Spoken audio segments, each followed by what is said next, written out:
नमस्कार। प्रादेशिक समाचार के साथ मैं नीलम कुमार। पहले मुख्य समाचार। प्रधानमंत्री नरेंद्र मोदी ने G7 शिखर सम्मेलन में विश्व की खाद्य, स्वास्थ्य और विकास से जुड़ी समस्याओं के समाधान के लिए किया 10 सूत्री कार्य योजना का आह्वान। केंद्रीय शिक्षा राज्य मंत्री अन्नपूर्णा देवी ने गिरिडीह में कहा, जल जीवन मिशन के तहत बड़े बड़े जल मीनार बनाकर लोगों को उपलब्ध कराया जा रहा है शुद्ध जल। स्नातक पाठ्यक्रम में दाखिले के लिए संयुक्त विश्वविद्यालय प्रवेश परीक्षा CUET झारखंड समेत देश भर में आज से शुरू। NTA कर रहा कंप्यूटर आधारित परीक्षा का आयोजन। राज्य में 18 से 20 जून के बीच मानसून के प्रवेश करने की है संभावना। मौसम विभाग के अनुसार राज्य के अधिकतर हिस्सों में 24 मई तक बढ़ सकता है तापमान। और एथलेटिक्स में भारतीय लंबी दूरी की धावक पारुल चौधरी ने अमेरिका में NYC एथलेटिक्स प्रतियोगिता में महिलाओं की 3000 मीटर स्टीपल चेज स्पर्धा जीती। और अब समाचार विस्तार से। प्रधानमंत्री नरेंद्र मोदी ने जापान के हिरोशिमा में G7 शिखर सम्मेलन में खाद्य, स्वास्थ्य और विकास से जुड़ी समस्याओं के समाधान के लिए 10 सूत्री कार्य योजना का आह्वान किया है। विभिन्न समस्याओं का समाधान करने के लिए एकजुट कार्रवाई विषय पर सत्र को संबोधित करते हुए श्री मोदी ने सुझाव दिया कि वैश्विक नेताओं को ऐसी समावेशी खाद्य प्रणाली विकसित करनी चाहिए जिससे गरीब किसानों सहित वंचित लोगों को भी खाद्य सुरक्षा उपलब्ध हो सके।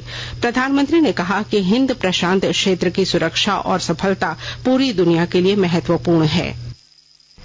इसमें कोई संदेह नहीं है कि इंडो पैसिफिक क्षेत्र में वैश्विक व्यापार का, इनोवेशन और विकास का इंजन है। हम एकमत हैं कि इंडो पैसिफिक की सुरक्षा और सफलता केवल इस क्षेत्र के लिए नहीं बल्कि पूरे विश्व के लिए महत्वपूर्ण है। रचनात्मक एजेंडा के साथ साझा लोकतांत्रिक मूल्यों के आधार पर हम आगे बढ़ रहे हैं। साझा प्रयासों से हम फ्री, ओपन और इंक्लूसिव इंडो पैसिफिक के हमारे विजन को प्रैक्टिकल डायमेंशन दे रहे हैं। केंद्रीय गृह मंत्री अमित शाह ने कहा है कि प्रधानमंत्री नरेंद्र मोदी के नेतृत्व में भाजपा सरकार देश में तटीय सुरक्षा को सर्वोच्च प्राथमिकता दे रही है। श्री शाह द्वारका के ओखा में तटीय पुलिस की राष्ट्रीय अकादमी के स्थायी परिसर की आधारशिला रखने के बाद एक सभा को संबोधित कर रहे थे। केंद्रीय शिक्षा राज्य मंत्री अन्नपूर्णा देवी ने कहा है कि जल जीवन मिशन के तहत गिरिडीह जिले में बड़े बड़े जल मीनार बनाकर लोगों को शुद्ध जल उपलब्ध कराने का प्रयास जारी है। केंद्रीय मंत्री कल जल मीनार निर्माण की आधारशिला रखने के बाद पत्रकारों से बातचीत कर रही थी। इस अवसर पर उन्होंने कहा कि 120 करोड़ रुपए की लागत से बनने वाले इस 5 जल मीनार से लाखों लोगों को शुद्ध जल नल के माध्यम से मिलेगा। स्वास्थ्य विभाग की 4 सदस्यीय टीम ने कल संयुक्त सचिव विद्यानंद शर्मा और अवर सचिव अजय कुमार सिंह के नेतृत्व में धनबाद स्थित सदर अस्पताल का निरीक्षण किया। इस दौरान अस्पताल में अनियमितता देखकर अधिकारियों ने नाराजगी जताई। अनियमितता पर अस्पताल के उपाधीक्षक डॉक्टर संजीव कुमार और 2 अस्पताल प्रबंधकों को कार्रवाई की चेतावनी दी गई। देश की सबसे बड़ी कोयला खनन कंपनी कोल इंडिया लिमिटेड में 11वां वेतन समझौता हो गया है। कल प्रबंधन और मजदूर यूनियन के प्रतिनिधियों के बीच कई मुद्दों पर सहमति बनी। 3.25 लाख कर्मियों को इस वेतन समझौते का लाभ मिलेगा। यह समझौता अगले 5 वर्षों के लिए हुआ है। कर्मचारियों को जुलाई में वृद्धि के साथ वेतन का भुगतान होगा। नए वेतन समझौते के तहत कैटेगरी 1 कोयला कर्मियों का मूल वेतन 12,776 रुपए बढ़ेगा। स्नातक पाठ्यक्रम में दाखिले के लिए संयुक्त विश्वविद्यालय प्रवेश परीक्षा CUET आज से देश भर में शुरू हो रही है। कंप्यूटर आधारित इस प्रवेश परीक्षा का आयोजन राष्ट्रीय परीक्षा एजेंसी कर रही है। देश भर के 295 शहरों में विभिन्न परीक्षा केंद्रों में लगभग 14,99,000 उम्मीदवार इस परीक्षा में बैठेंगे। राज्य में मर्ज किए गए 6,016 स्कूलों को दोबारा खोला जाएगा। स्कूली शिक्षा एवं साक्षरता विभाग के सचिव रवि कुमार ने बताया कि इस संबंध में सभी जिला के उपायुक्तों को पत्र भेजा गया है। उन्होंने कहा कि स्कूलों को मर्ज करने की वजह से राज्य में छात्रों का ड्रॉप आउट बढ़ गया है, जिसे कम करने के लिए सरकार ने यह निर्णय लिया है। बहुत जल्द ही इन स्कूलों के लिए शिक्षकों की बहाली प्रक्रिया को पूरा कर लिया जाएगा। आकाशवाणी के ताजा तरीन समाचारों के लिए आप हमारी वेबसाइट newsonair.com पर लॉग ऑन कर सकते हैं। ताजा समाचार Twitter handle @AIR News Alerts और Facebook page all India radio news पर भी उपलब्ध है। आप प्रादेशिक समाचार एकांश के ट्विटर हैंडल @AIR News_Ranchi और फेसबुक, इंस्टाग्राम पेज तथा YouTube channel AIR News Ranchi पर भी हमारे बुलेटिन सुन सकते हैं। प्रादेशिक समाचार आप आकाशवाणी रांची से सुन रहे हैं। राज्य में 18 से 20 जून के बीच मानसून के प्रवेश करने की संभावना है। मौसम विभाग के अनुसार इस बार मानसून के आने में 4 से 5 दिनों की देरी हो सकती है।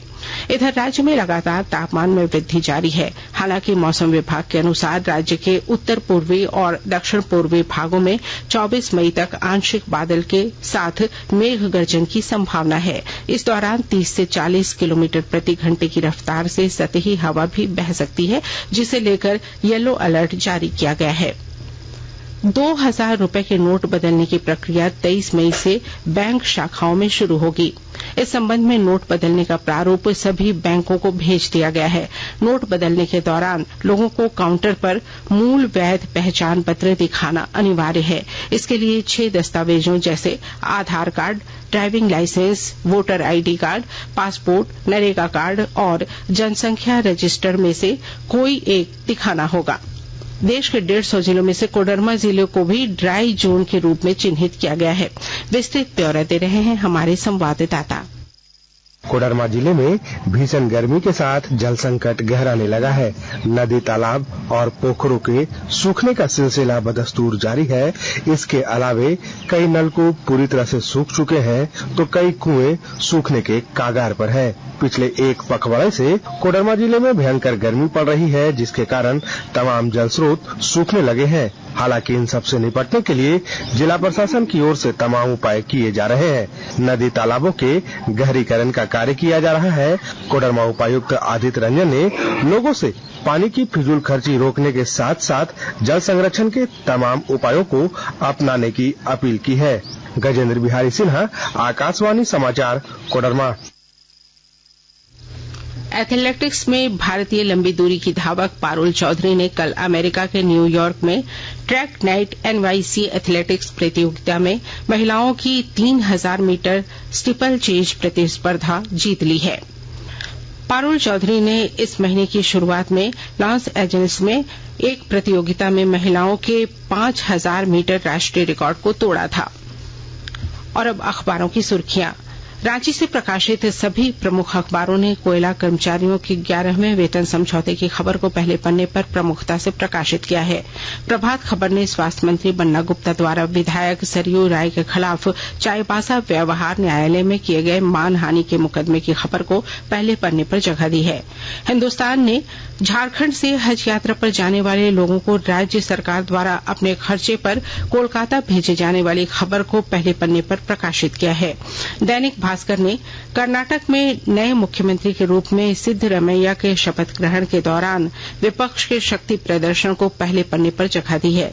दैनिक जागरण ने राज्य के सरकारी पॉलिटेक्निक संस्थानों और इंजीनियरिंग कॉलेजों में पक्का रोजगार सुनिश्चित कराने के लिए ड्रोन और ई मोबिलिटी समेत अन्य नए पाठ्यक्रमों के शुरू किए जाने की खबर को सुर्खी बनाई है।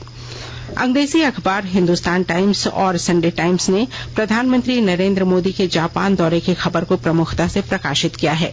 और अब अंत में मुख्य समाचार एक बार फिर। प्रधानमंत्री नरेंद्र मोदी ने G7 शिखर सम्मेलन में विश्व की खाद्य, स्वास्थ्य और विकास से जुड़ी समस्याओं के समाधान के लिए किया 10 सूत्री कार्य योजना का आह्वान। केंद्रीय शिक्षा राज्य मंत्री अन्नपूर्णा देवी ने गिरिडीह में कहा, जल जीवन मिशन के तहत बड़े बड़े जल मीनार बनाकर लोगों को उपलब्ध कराया जा रहा है शुद्ध जल। स्नातक पाठ्यक्रम में दाखिले के लिए संयुक्त विश्वविद्यालय प्रवेश परीक्षा CUET झारखंड समेत देश भर में आज से शुरू। NTA कर रहा है कंप्यूटर आधारित परीक्षा का आयोजन। राज्य में 18 से 20 जून के बीच मानसून के प्रवेश करने की है संभावना। मौसम विभाग के अनुसार राज्य के अधिकतर हिस्सों में 24 मई तक बढ़ सकता है तापमान। और एथलेटिक्स में भारतीय लंबी दूरी की धावक पारुल चौधरी ने अमेरिका में NYC एथलेटिक्स प्रतियोगिता में महिलाओं की 3000 मीटर स्टीपल चेज स्पर्धा जीती। इसके साथ ही आकाशवाणी रांची से प्रादेशिक समाचार का ये बुलेटिन समाप्त हुआ। नमस्कार।